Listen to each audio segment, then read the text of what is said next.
Vamos a confesar. Él era cruel, salvaje en su caminar. La luz de Cristo un día lo alumbró. Su alma fue libre de la religión, del yugo de la ley que no pudo ver. Para todas las naciones del mundo, en su vaso el Señor lo convirtió. Él andó siempre en el Evangelio, fue testigo únicamente de Cristo. En la persecución no tengas ningún temor, luce fiel aún ante la muerte.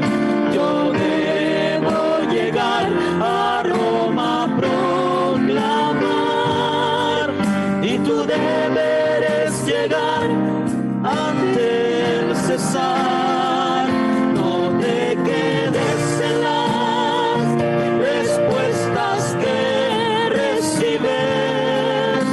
Aferra tu fe en el Cristo.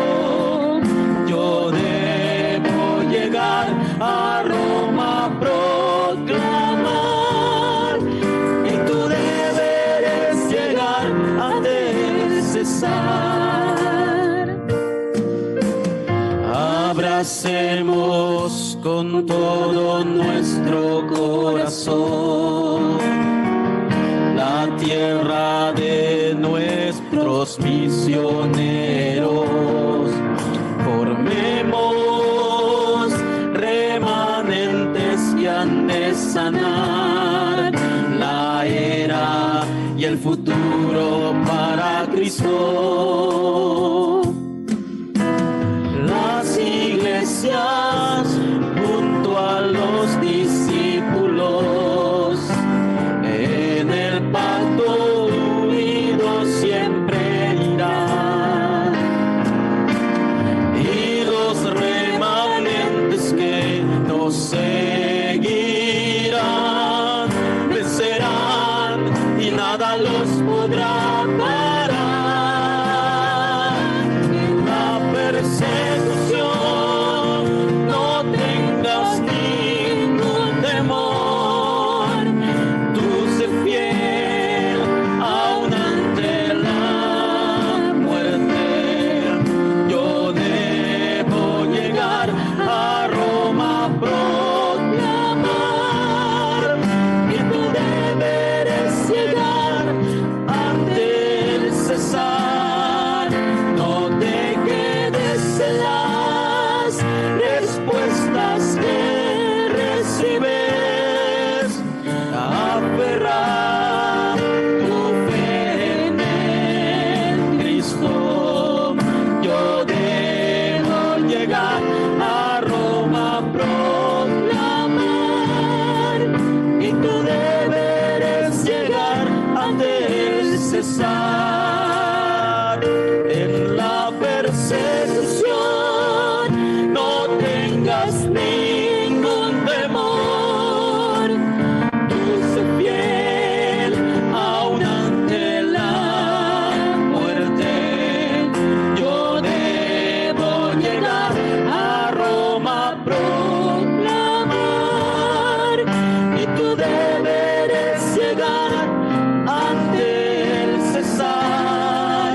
No te quedes en las respuestas que recibes. Aferra tu fe en el Cristo. Yo debo llegar a Roma a proclamar, y tú deberes llegar ante el César. Amén. Hechos capítulo 26, versículo 16 al 18. Así dice la palabra de Dios. Pero levántate y ponte sobre tus pies, porque para esto he aparecido a ti, para ponerte por ministro y testigo de las cosas que has visto, y de aquellas en que me apareceré a ti, librándote de tu pueblo y de los gentiles, a quienes ahora te envío, para que abras sus ojos, para que se conviertan de las tinieblas a la luz, y de la potestad de Satanás a Dios, para que reciban por la fe que es en mí, perdón de pecados y herencia entre los santificados. Palabra de Dios. En el texto del día de hoy, del libro de los Hechos, capítulo 26, queremos hablar sobre la vida de un personaje muy importante que Dios apartó también en su época y lo utilizó grandemente. Hoy es conocido, como uno de los grandes evangelistas en su época. ¿De quién estamos hablando? De Pablo. Pablo también nos enseña lo importante de transmitir a la siguiente generación. Aunque usted tal vez no haya escuchado mucho del siervo y discípulo Ananías, Ananías fue un factor muy importante para el encuentro con Pablo o Saulo antes de ser el evangelista que Dios iba a utilizar también. ¿Por qué es tan importante la plataforma? Nosotros necesitamos también ser las personas como Ananías, que obedezcan la palabra de Dios y que puedan preparar también nuestra siguiente generación para ser los evangelistas importantes como Pablo. Hemos pasado casi 2 meses hablando sobre nuestra siguiente generación y las plataformas que también se deben levantar en nuestra iglesia para ayudarlos a ellos también. Y hoy queremos terminar durante todos estos 2 meses de la vida de Pablo. Y viendo el texto bíblico del día de hoy, en Hechos capítulo 26, del versículos 2 al 18, hoy solamente quiero leer el versículos 16 al 18. Si tiene conmigo el texto bíblico, aunque lo acabamos de leer, vamos a leer otra vez juntos la palabra de Dios. Esa palabra se cumpla, es poderosa en nuestras vidas. Pero levántate y ponte sobre tus pies, porque para esto he aparecido a ti, para ponerte por ministro, testigo de las cosas que has visto y de aquellas en que me apareceré a ti, librándote de tu pueblo y de los gentiles a quienes ahora envío, para que abra sus ojos, para que se conviertan de las tinieblas a la luz y de la potestad de Satanás a Dios, para que reciban por la fe que es en mí, dice Dios, el perdón de pecados y herencia entre los santificados. Realmente fue una palabra muy importante que Dios le dio a Pablo en el camino de Damasco. Ahí fue donde Dios levanta este remanente o esta siguiente generación también y utiliza a Ananías para que pueda transmitirle correctamente el mensaje. El día de hoy, terminando con los grandes personajes, los remanentes en cada época, hoy concluimos hablando de Pablo. ¿Por qué es importante hablar de Pablo? Nosotros hablamos con José en una época que había mucha esclavitud y Dios levanta a José. En una época donde estaban muriendo los niños muy temprano, Dios, en medio de todo, levanta una madre como Jocabed y por encima de la ley del faraón, levanta a Moisés. En una época donde ya había crisis espiritual, donde no se escuchaba la palabra de Dios ni la voz de Dios en esa época, Dios restaura la palabra a través de Samuel. En una época donde las guerras, donde los filisteos estaban tomando las tierras que era por herencia del pueblo de Israel, Dios levanta a David, vence a Goliat y restituye las tierras que se le habían arrebatado. Eso se llama levantar una generación. Más adelante, en la época de Eliseo, donde estaba la idolatría fuerte a través de Baal, de Acherat, Dios levanta un profeta, un remanente como Eliseo, que pidió la doble porción de espíritu para poder salvar y mostrar el poder de Dios en esa época también. Y más, la semana pasada hablamos de Isaías. Isaías, teniendo una visión, dio el respaldo más grande que debe tener cada uno de nosotros y nuestra siguiente generación. El respaldo del trono celestial, el respaldo del Dios Trino, la obra de los ángeles que también guían, ministran a través de la palabra de Dios. El día de hoy, viendo la vida de Pablo, podemos ver varias cosas importantes, pero principalmente las 3 cosas que siempre hemos compartido en la vida de este gran remanente. Vamos a entrar en la introducción viendo la vida de Pablo. ¿Qué cosas importantes queremos ver en la introducción viendo la vida de Pablo? Número 1, en la introducción. Primero, hay que reconocer, y realmente lo digo de esta manera, hay que reconocer muy bien la diferencia entre la religión y el evangelio. ¿Qué? Cuando usted ve grandes hombres que aparecen en la Biblia, grandes personajes, parecieran que realmente habían encontrado el evangelio. Pero si lo ves en detalle, simplemente eran religiosos, porque no sabían diferenciar entre lo que es la religión y el evangelio. Nosotros debemos realmente saber esta diferencia para no caer engañado realmente en las trampas de Satanás. ¿Qué ejemplos bíblicos podemos ver? En esta misma época también hay esa crisis espiritual. Todo el mundo piensa que todas las religiones son iguales, piensan que todas las religiones, así hablan, nos pueden llevar al camino al cielo. Pero ¿qué dice la Biblia? ¿Qué es la religión exactamente?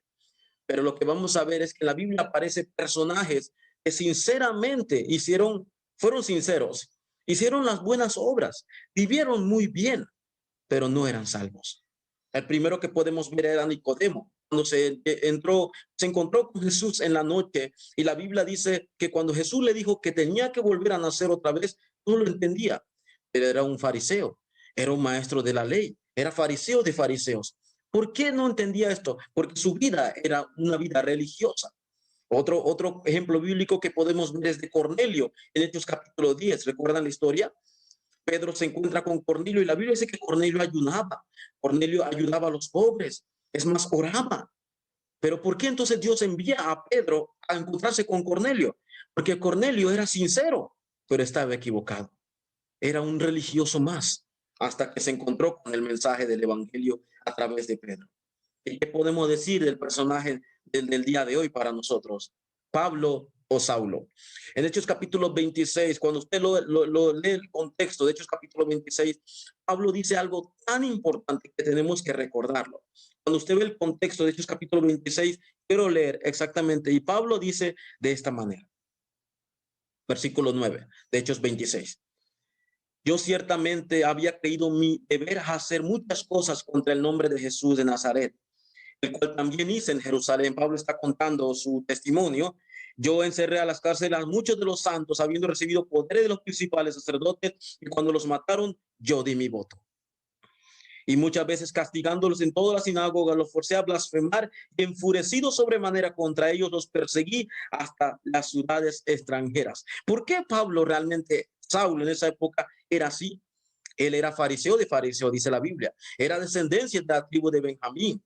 Era maestro de la ley, pero él no entendía el evangelio. Hay una gran diferencia realmente que debemos nosotros estar convencidos de lo que es la religión y lo que es el evangelio. No es lo mismo.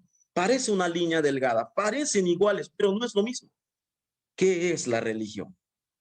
Hoy quiero comenzar diciendo algo importante. La religión no es malo, porque la religión son ciertas normas de vida y conducta que nos ayudan a hacer un bien. No es malo. La religión en sí es buena, pero no te da la salvación. Es lo que tenemos que entender. No llena los requisitos, no cumple los requisitos para que una persona pueda encontrarse con Dios y ser salvo. No lo llena. Las buenas obras en sí no es malo. Así hablan los religiosos, que a través de las buenas obras uno puede ir al cielo. No es malo las buenas obras, pero en sí no llena los requisitos para ser salvo. ¿Por qué? Porque los mensajes anteriores lo dijimos. El problema del hombre no es un problema físico, es un problema espiritual. Tiene una crisis espiritual y las buenas obras no lo llenan. Lo segundo que podemos ver en la religión de muchos es que la religión o los religiosos dicen que el hombre debe buscar a Dios. Ustedes no escuchan muchos términos o muchas personas que dicen, voy a buscar a Dios, ahora sí, cuando termine este año buscaré a Dios. ¿Cómo el hombre puede buscar a Dios si el hombre está separado? ¿Cómo el hombre puede buscar a Dios si el perdido no es Dios? El hombre es el que está perdido. Entonces la religión nos enseña que yo debo esforzarme para agradar a Dios. Debo esforzarme por buscar a Dios. Debo hacer algo bueno y tener méritos para decir que puedo cumplir con los requisitos para ser salvo. La Biblia dice que no. La religión y el evangelio es totalmente diferente. Entonces, pastor, ¿qué es el evangelio? El evangelio no tiene nada que ver conmigo. El evangelio tiene que ver con Cristo. El evangelio es vida. El evangelio no se trata de mí, de mis esfuerzos. El evangelio es dado por Dios.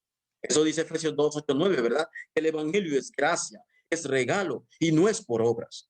Aunque las obras no es malo, pero no llena los requisitos, como le dijimos, para que yo pueda acercarme a Dios. Por eso el evangelio tiene que ser dado por Dios y completamente por gracia, por la fe. Entonces, ¿qué es el evangelio? El evangelio no es el hombre, como lo dijimos, que busca a Dios, el hombre que busca esforzarse para encontrarse y agradar a Dios, sino que el evangelio es el hombre viniendo a la vida del hombre, a la vida del ser humano. Es Dios, perdón, viniendo a la vida del hombre. Ese es el evangelio. Que el evangelio significa que Hechos, Juan 1:14, Dios se hizo carne y habitó entre nosotros. ¿Pero por qué se hizo carne? ¿Por qué vino a nosotros? Porque tenía que tomar nuestro lugar, porque tenía que tomar nuestros pecados. Y la única manera es hacerse hombre entre nosotros. ¿Qué es el evangelio? El evangelio es Dios mismo viniendo a la vida del hombre. El evangelio es vida. El evangelio es dado por Dios. Mientras que la religión o los religiosos, usted lo ha visto, se esfuerzan para poder agradar y buscar a Dios. Y es más, aunque lo hacen bien, aunque se esfuerzan mucho, siguen sufriendo. Porque la religión no llena el vacío que tiene el hombre por la separación de Dios, por la esclavitud y por causa de Satanás. Solo el evangelio llena la vida del hombre, porque el evangelio es Cristo y Cristo es suficiente, Cristo es completo, Cristo es todo lo que el hombre necesita. Cuando llegamos a este punto podemos comprender a Pablo. Pablo decía de alguna manera pero tan profunda en Filipenses 3, él era nacido de la tribu de Benjamín, era fariseo de fariseos, era maestro de la ley, pero todo esto para él no lo llenaba. Y ahora Pablo dice, ahora yo quiero solamente buscar a Cristo. ¿Qué significa esto? Nosotros como plataformas y también tenemos que ayudar a la siguiente generación a que comprendan exactamente la vida de estos grandes personajes. Hoy, la vida de Pablo como remanente. ¿Qué tres cosas debemos que nosotros siempre ayudar y compartir y transmitir correctamente a la siguiente generación? Las tres cosas que siempre vimos durante estos 6 personajes, 6 remanentes, y este séptimo que Dios también apartó para que fuera el evangelista en su época, para que predicara el evangelio, para que proclamara la luz de Cristo, también Dios le dio 3 cosas. Y esas 3 cosas importantes también nosotros debemos también aferrarnos y transmitirlo correctamente. Podemos llamarlo, como lo empezamos hace 6 semanas atrás, el estado espiritual. ¿Por qué es tan importante el estado espiritual? Porque ahí está la conclusión de tu vida. También es importante la identidad que usted tenga. ¿Por qué, pastor, es tan importante mi identidad? Porque la identidad está en lo que guía tu vida, o sea, el contenido de tu vida. Y por último, también nuestra vida como remanente. Y nosotros como pastores y líderes debemos mirar el deseo de Dios. ¿Pero por qué el deseo de Dios? Porque el deseo de Dios es la dirección de toda nuestra vida. Estas 3 cosas siempre deben para nosotros ser nuestra guía. Para José fue, para Moisés, para Samuel, David, para Eliseo en su época, para Daniel también podemos decir en su época, Isaías y también Pablo.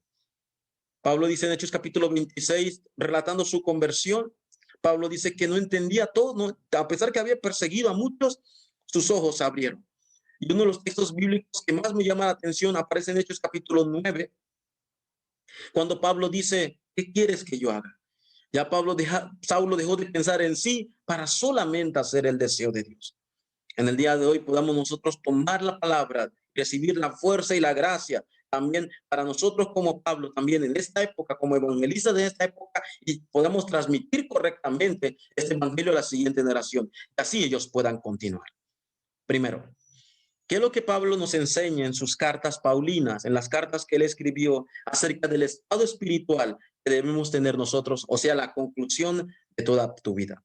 Primero, Pablo nos enseña, y también lo tenemos que ver en las escrituras, que lo primero que tenemos que tener es la seguridad en la palabra. ¿Por qué hay que tener seguridad en la palabra de Dios? Porque esta palabra no es la palabra del pastor, es palabra de Dios.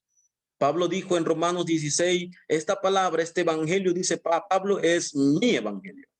Y Pablo, por eso, como lo acabamos de leer el texto en el anterior que compartía, en Hechos capítulo 9, 6, lo primero que Saulo pregunta cuando se encontró en el camino a Damasco es, ¿quién eres tú, Señor? Y él le dijo, la voz le respondió, yo soy Jesús. Y la segunda pregunta que más importante fue, ¿qué quieres que yo haga? Y Cristo le dijo lo que debía hacer y Pablo tomó la palabra. Esa debe ser la primera respuesta, lo primero en nuestro estado espiritual para poder nosotros tener una conclusión correcta y no ser engañado. ¿Cuál es? Mi vida debe tener la seguridad de la palabra de Dios. Mi vida debe tener la conclusión en la palabra de Dios. Porque la palabra de Dios habla de mí. La palabra de Dios habla de mi identidad. La palabra de Dios habla del deseo de Dios. Si es así, confirmemos siempre la seguridad que debemos tener dentro de la palabra. Y dentro de en este tiempo, de nuestro estado espiritual que Pablo nos enseña y nosotros tenemos que transmitir a la siguiente generación también, podemos ver 5 seguridades. ¿Cuál es la primera seguridad que Pablo nos enseña a través de la palabra? Primero, es la seguridad de la salvación. ¿Por qué es tan importante nosotros tener la seguridad de la salvación? En segunda carta de Timoteo, capítulo 2, versículos 9 y 10, Pablo dice algo importante. En segunda Timoteo, capítulo 2, versículos 9 y 10, si usted lo lee textualmente, parafraseando, Pablo dice que Dios nos llamó con llamamiento santo, sí, nos salvó. Y Pablo dice, no por nuestras buenas obras, sino por gracia y el poder de Jesucristo.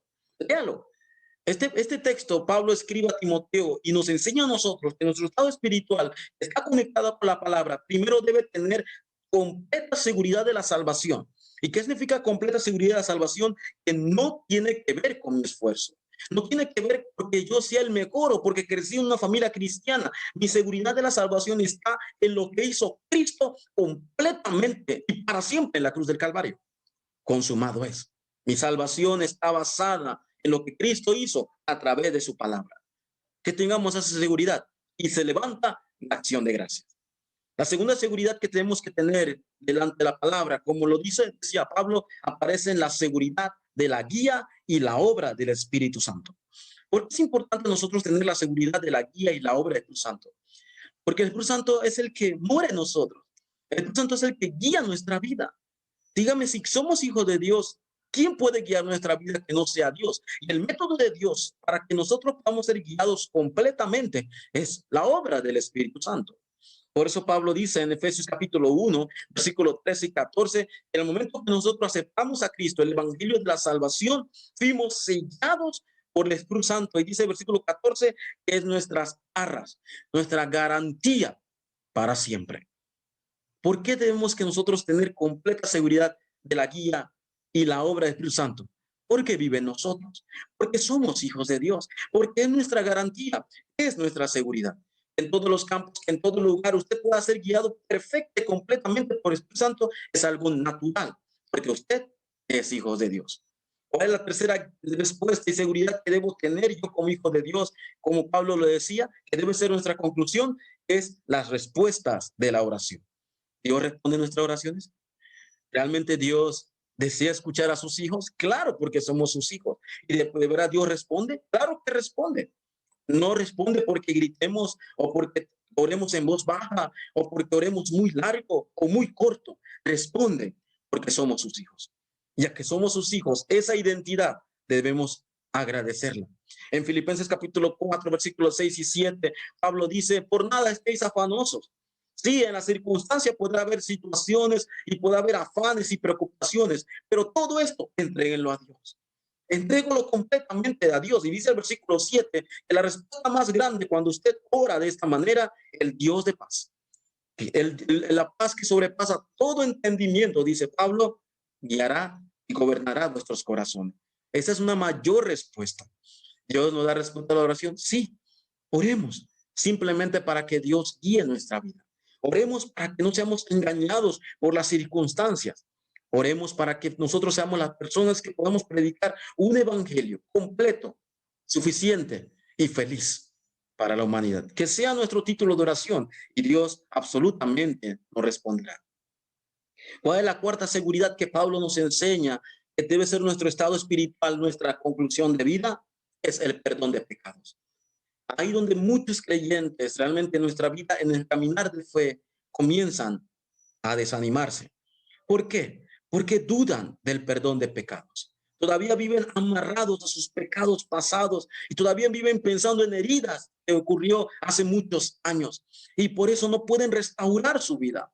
Pablo escribe que nuestros pecados fueron completamente perdonados. En quien tenemos redención, dice Pablo, el perdón de pecados. Y en Colosenses 1, 13, 14 dice Pablo, escribiendo en Colosenses, Pablo dice completamente en quien tenemos redención, repite, pero en el versículo 13 dice que fuimos trasladados del reino de las tinieblas a la luz y por ser trasladados tenemos el perdón. Somos hijos de Dios. Vivamos con mucha seguridad, vivamos con mucho gozo, porque Cristo perdonó nuestros pecados del pasado, del presente y futuro para siempre. ¿Usted se siente cansado? ¿Usted siente que en su vida se siente débil? ¿Siente que le falta mucho, como usted dice? Entrégueselo a Dios. Y Dios le dará la fuerza, porque Él prometió que estaría con nosotros. Y es más, tenga seguridad que si confesamos nuestros pecados, dice 1 Juan 1:9, Él es fiel y justo para perdonar nuestros pecados. Él es fiel, Él lo hará. Somos sus hijos. Nosotros debemos tener la seguridad, ¿dónde? En la palabra, en la seguridad de que soy salvo por gracia y no por mis méritos, en la seguridad de que Él guía mi vida por el poder del Espíritu Santo que vive en mí, es la garantía, en la seguridad que Él me responde a las oraciones, no importa mi situación, Él me da paz. En la respuesta que Él perdona completamente mis pecados, porque ¿qué significa el perdón de pecados? Que me ha trasladado de las tinieblas a la luz. Eso significa que mis pecados han sido completamente perdonados. Y la quinta seguridad que debo tener dentro de la palabra que Pablo nos dice es la seguridad de la victoria. En 1 Corintios 10:13 dice Pablo, no nos ha sobrevenido ninguna tentación que no sea humana, pero fiel es Dios, que no nos dejará ser tentados más de lo que usted pueda soportar. Tenemos la victoria. Estas 5 seguridades que aparecen en la palabra de Dios sea nuestra seguridad. Así nuestro estado espiritual realmente estará conectado con la palabra y tendremos una conclusión de vida. ¿Qué significa la conclusión de vida? Desde hoy, en mi proceso de vida, familia, los años, hasta lo último de mi vida, yo tendré esta seguridad. Pero mi seguridad estará en lo eterno, y lo eterno es la palabra de Dios. Que estas 5 seguridades se afirmen en nuestra vida, y Pablo nos los dice, que tengamos estas 5 seguridades en todo momento y en todo lugar. Punto número 2. Lo segundo que podemos nosotros ver en la vida de Pablo como remanente, apartado como evangelista, es su identidad. ¿Qué significa su identidad? El contenido que guiaba a Pablo y lo que debe guiar nuestra vida. ¿Qué guiaba a José? ¿Recuerdan en Génesis 39? ¿Qué guiaba a Moisés? ¿Recuerdan Éxodo 3:12? ¿Qué guiaba a Samuel? ¿Recuerdan 1 Samuel 3:19?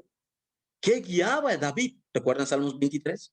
¿Qué guiaba a Eliseo? ¿Recuerdan 2 Reyes 2:9? ¿Qué guiaba a Isaías? ¿Recuerdan Isaías 6:1-3? ¿Qué guía a Pablo? Lo eterno. Lo que guía a Pablo guió a todos los demás que le antecedieron, es el mismo contenido. Que podamos disfrutar nuestra identidad, porque en nuestra identidad estará el contenido de toda nuestra vida, en todos los campos, obreros, remanentes, en todo lugar, donde quiera que vayamos, debemos disfrutar nuestra mayor identidad. Pablo, cuando fue apartado con Bernabé para la obra del ministerio, en Hechos capítulo 13, versículo 4, dice la Biblia en Hechos 13, 1-3, que el Espíritu Santo apartó a Pablo y a Bernabé. Y el capítulo 13, versículo 4, dice que el Espíritu Santo guiaba a Pablo y Bernabé. Ese es el contenido que debe nuestra vida. Pero hoy en día muchos creyentes quieren hacer las cosas a sus fuerzas, teniendo la mayor obra y guía, es la obra del Espíritu Santo. En Hechos capítulo 16 dice que mientras caminando, mientras oraba Pablo, apareció una mujer que adivinaba.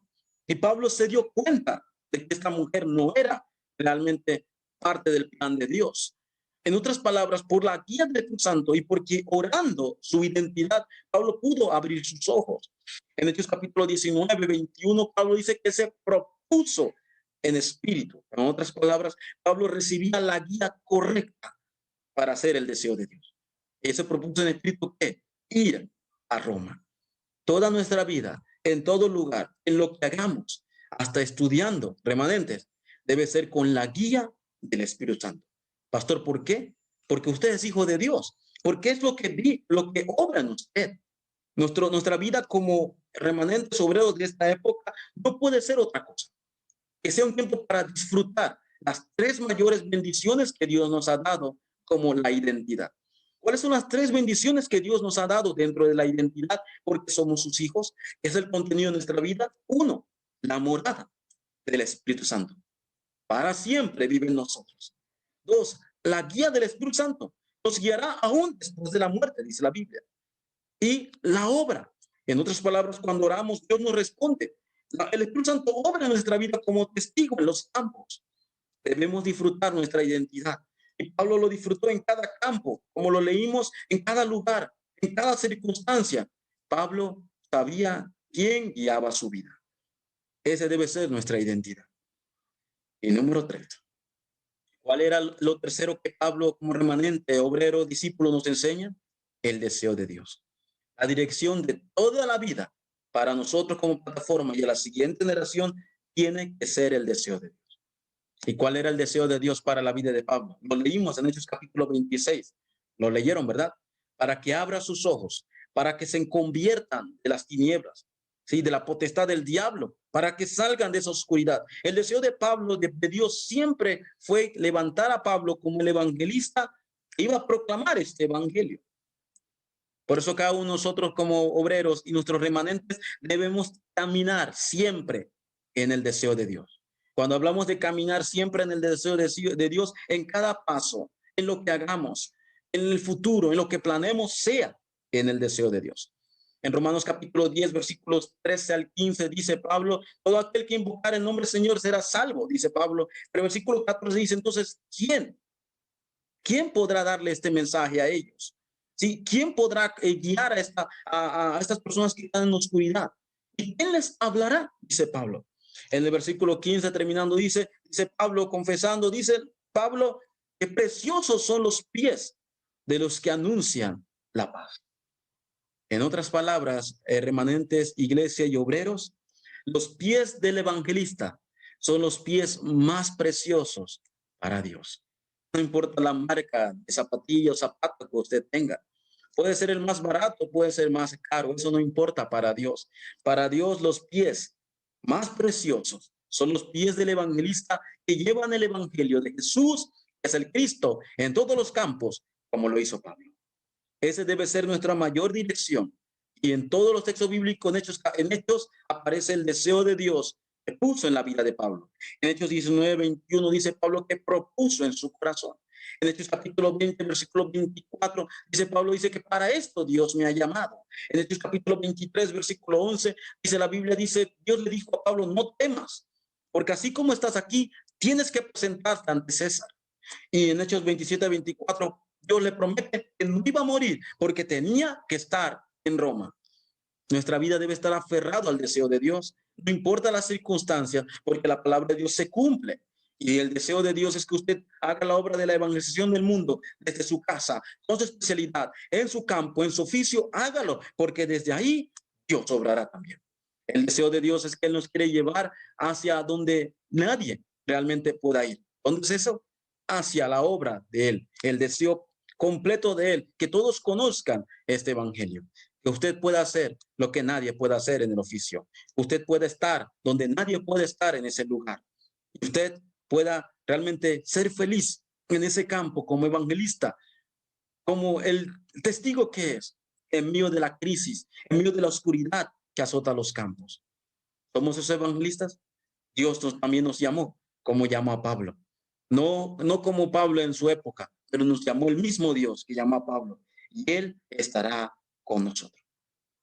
En la conclusión del día de hoy, para el mensaje, viendo la vida de Pablo, podemos nosotros decir lo siguiente. Hasta mi último suspiro. Habla de una canción. ¿Qué significa hasta mi último suspiro? Hasta el último día de mi vida. Hasta donde mis fuerzas me den. Hasta el día en que Dios me llame. Hasta mi último suspiro. Sigamos proclamando este evangelio. Pablo, hasta el último día de sus vidas, estando aún en la cárcel, Pablo pudo proclamar este evangelio en todos sus campos. Quiero leer el texto bíblico del día de hoy en Hechos capítulo 28, versículos del 23 al 31. tiene Hechos capítulo 28, versículo 23 al 31. Mire lo que dice Pablo, tal vez en sus últimos momentos o tal vez algunos años antes de fallecer, pero dice el capítulo 28, versículo 23 en adelante, dice: y habiéndole señalado un día, vinieron a él muchos a la posada, a los cuales le declaraba y les testificaba el reino de Dios desde la mañana hasta la tarde, persuadiéndoles acerca de Jesús, tanto por la ley de Moisés como por los profetas. Y algunos asentían a los que decía, pero otros no creían. Y como no estuvieron de acuerdo entre sí, al retirarse, les dijo Pablo esta palabra: bien habló el Espíritu Santo por medio del profeta Isaías a nuestros padres, diciendo: ve a este pueblo y diles, de oído oiréis y no entendéis, y viendo veréis y no percibiréis, porque el corazón de este pueblo se ha engrosado, porque los oídos oyeron pesadamente y sus ojos han cerrado, para que no vean con los ojos y oigan con los oídos y entiendan de corazón y se conviertan y yo los sane. ¿No recuerdan este texto bíblico? Este texto bíblico la semana pasada Dios se lo dijo a Isaías cuando compartíamos el mensaje. Y Dios le dijo, predica, aunque otros, muchos no lo van a entender. Muchos no lo van a querer oír. Esto se está cumpliendo hasta el día de hoy. Amén. Esto se está cumpliendo, evangelistas. Muchos que ustedes predican el mensaje, muchos que ven a la obra de Dios, ni siquiera lo creen. No quieren oír. ¿Qué queremos decir el día de hoy? Seamos evangelistas que vivan hasta nuestro último suspiro dentro del cumplimiento de la palabra. Que la palabra de Dios se cumple en cualquier lugar, en cualquier época, porque la palabra de Dios es eterna. Y al final dice la Biblia, sabed pues que a los gentiles es enviada esta salvación de Dios y ellos oirán. Alabado sea Dios, somos nosotros. Y cuando hubo dicho esto, los judíos se fueron teniendo discusión entre gran sí. Al final dice, y Pablo permaneció 2 años enteros en una casa alquilada y recibía a todos los que a él venían, predicando el reino de Dios y enseñando acerca del Señor Jesucristo abiertamente y sin impedimento. Que nuestra vida pueda terminar así, en el deseo de Dios. No importa cuántos años pasen y no importa en qué situación estemos, que podamos concluir como la conclusión del día de hoy. Toda mi vida, hasta mi último suspiro, en cualquier lugar que pase, yo proclamaré ante todos que Jesús es el Cristo, el Hijo del Dios viviente. Usted, remanente joven, tal vez apenas está empezando. Tal vez haya líderes jóvenes o líderes ancianos. Nosotros debemos dar toda nuestra vida y devocionar por nuestra siguiente generación, porque ellos también continuarán siendo testigos o misioneros o pastores en el deseo de Dios de hoy y para el futuro. Así podemos levantar a muchas personas como Pablo, no importando su pasado, porque Dios lo hace, para que tengan un estado espiritual correcto dentro de la palabra, para que tengan una identidad correcta dentro del Espíritu Santo que vive en ellos y el deseo de Dios como evangelistas para predicar que Jesús es el Cristo. Somos hijos de Dios. Oremos para recibir esta respuesta y esta gracia todos los días. Vamos a orar. Dios, te damos gracias en esta hora, Dios. Palabra, Dios, que haya sido predicada, Dios, obre en cada persona, en cada vida y en cada campo, Dios. Oramos con acción de gracias porque tú obras, Señor, como obraste en la vida de todos los remanentes, estás obrando también el día de hoy, en la vida de cada líder, de cada iglesia, de cada obrero, de nuestra siguiente generación, Señor. Que seamos cada día llenos del poder de tu Santo para ser testigos en todos los campos, Señor. Oramos con acción de gracias. En el nombre de Jesucristo oramos, Señor. Amén.